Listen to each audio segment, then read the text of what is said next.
Alan, why don't you tell us, because so many have begged and talked about. Alan, will you tell us your thoughts on Kantara? Right. Let's get this Yeah. set up here, Yeah. because people have demanded this review. And I want to hear your thoughts, because I did not get an opportunity to see it. It wasn't playing near me. You got to see Kantara. Yeah.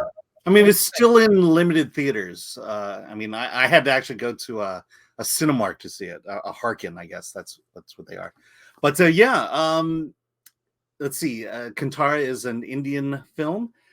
Takes place. So basically, back in ancient times, there was a forest that was guarded by a demigod, and the king of that time, he had brought peace to the land, but felt uneasy about it. So he made a deal with the demigod that the demigod would bring peace to the land for centuries. And so now we move to modern times, where that peace deal was kind of broken. The government moves in. They want to make this forest a national park. And so that involves maybe moving the people who live there out, which kind of comes in conflict with the demigod.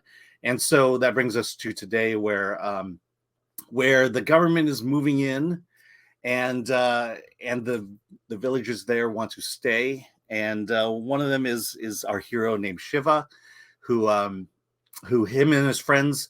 I think the biggest conflict that you see here is that the government is controlling what the people can do in the forest. For example, cutting down trees for lumber or for hunting.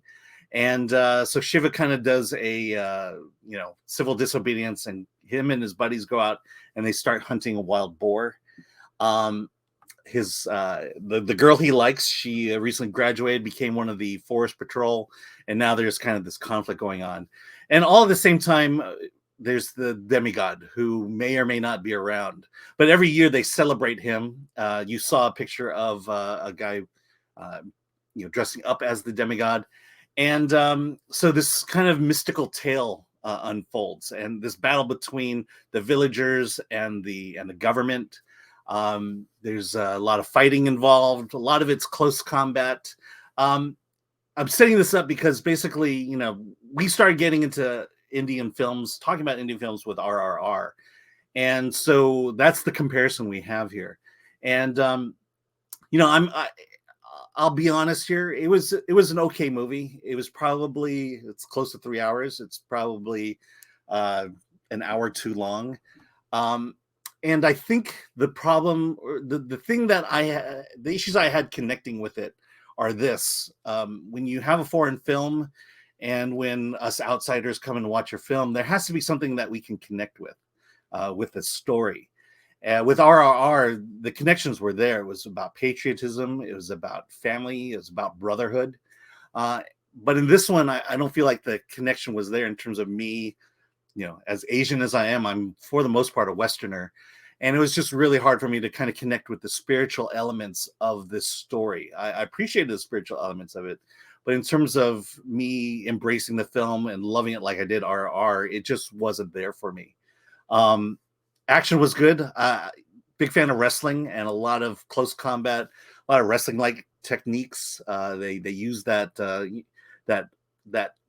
camera technique where they slow down the film during a fight to kind of emphasize moves, basically.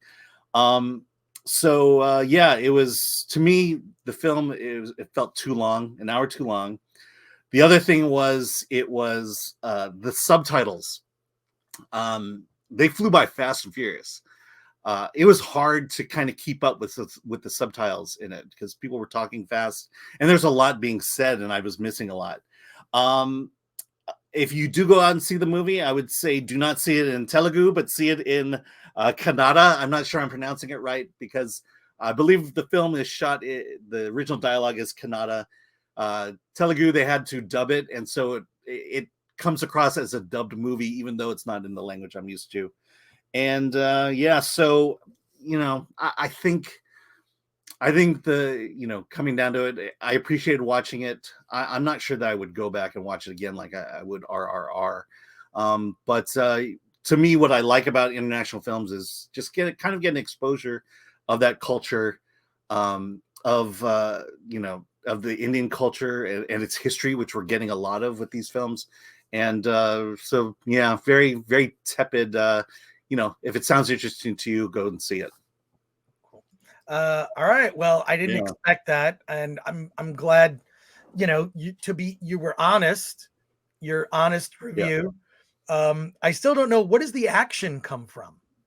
The action, it's basically the fight between the villagers and the government, of the, and of course there's the big bad who's kind of the big boss here, and so they're fighting against him. There's a point um where Shiva and his friends are cutting down a tree, a very large tree, and it falls and crashes on the bad guy, and so now Shiva is charged with murder of that guy.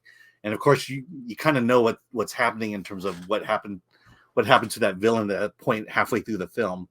And so it's a lot of little skirmishes, breaking out of prison, staying a step ahead of the law, and then there's a little bit of intrigue in the third act.